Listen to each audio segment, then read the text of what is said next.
কখনো শান্ত নদী, কখনো বা উত্তাল পদ্মা মেঘনার বুকে কায়াক চালিয়ে এগিয়ে যাচ্ছেন তরুণ অভিযাত্রী ও পরিবেশপ্রেমী ইমতিয়াজ মাহমুদ। বাংলাদেশের নদী, প্রকৃতি ও সংস্কৃতিকে নতুনভাবে বিশ্ব দরবারে তুলে ধরতে শুরু করেছেন দেশের ইতিহাসে দীর্ঘতম একক কায়াকিং অভিযান এক্সপেডিশন তিস্তা থেকে টেকনাফ। আমার প্ল্যান হচ্ছে বাংলাদেশের সর্ব উত্তর পয়েন্ট থেকে নদী পথে সর্বদক্ষিণ পয়েন্টে যাওয়া। গত 18 অক্টোবর তিনি দেশের উত্তর প্রান্তের তিস্তা নদীর উৎস থেকে যাত্রা শুরু করেছেন। লক্ষ্য দক্ষিণ প্রান্তের টেকনাফ পর্যন্ত প্রায় 1000 কিলোমিটার নদীপথ অতিক্রম করা। পুরো যাত্রাটির সময় লাগবে প্রায় 30 থেকে 40 দিন, যেখানে তিনি নদী বেষ্টিত অঞ্চল, মানুষের জীবনধারা, প্রকৃতি ও স্থানীয় সংস্কৃতিকে কাছ থেকে তুলে ধরবেন। আজকে আমার 23তম দিন চলছে। গত 22 দিনে আমি বেশ অনেকগুলা জেলা ক্রস করি, অনেকগুলা নদী পাড়ি দেই। তো আমি সর্বপ্রথম তিস্তা নদী পার করি। তিস্তা নদীর আমি একদম শুরু থেকে একদম বর্ডার থেকে শুরু করি, তিস্তা নদী যেখান দিয়ে বাংলাদেশে প্রবেশ করে।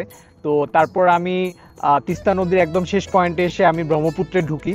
তারপর ব্রহ্মপুত্রের যে স্ট্রিমটা, যমুনা আর ব্রহ্মপুত্র মিশিয়ে ওই স্ট্রিমটা ধরে আমি পদ্মা নদীতে আসি।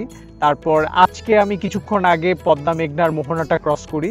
এই মুহূর্তে আমি আছি মেঘনা নদীতে। আমি চাঁদপুর পৌঁছে গেলাম। ইমতিয়াজ মাহমুদ বলেন, এটি শুধু ব্যক্তিগত চ্যালেঞ্জ নয়, বরং বাংলাদেশের জন্য এক অনন্য গর্বের যাত্রা তৈরির চেষ্টা। নদীর বুকের প্রতিদিনের অভিজ্ঞতা আমি সবার সঙ্গে ভাগ করে নিতে চাই, যাতে এই যাত্রা হয়ে ওঠে সবার।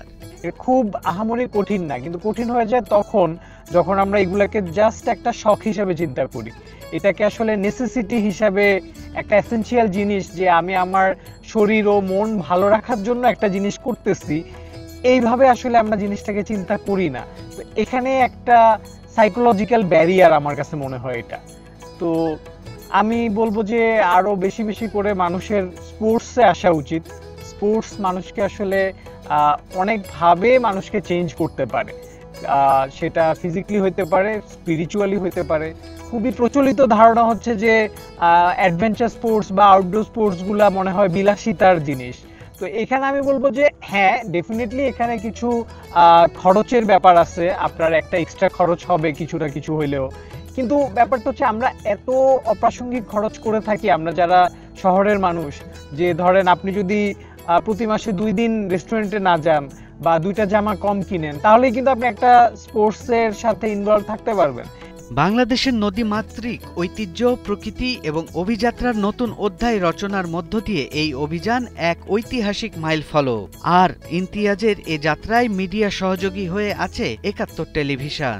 আমার এই অভিযানের একদম শুরুর দিনগুলো থেকে এখনো পর্যন্ত আমাকে সার্বিকভাবে সহযোগিতা করার জন্য 71 টিভিকে জানাই আন্তরিকভাবে ধন্যবাদ।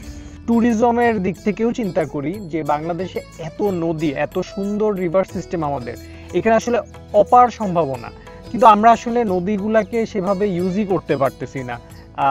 ট্রান্সপোর্ট বলেন বা ট্যুরিজম বলেন, কোথাও আসলে সেভাবে ইউজ হচ্ছে না। তো এক্সপেডিশন তিস্তা থেকে টেকনাফ বাংলাদেশের জলপথ, পর্যটন ও কায়াকিং সংস্কৃতিকে আন্তর্জাতিক অঙ্গনে নতুনভাবে পরিচিত করবে। সৈয়দ রাশিদুল, 71, ঢাকা।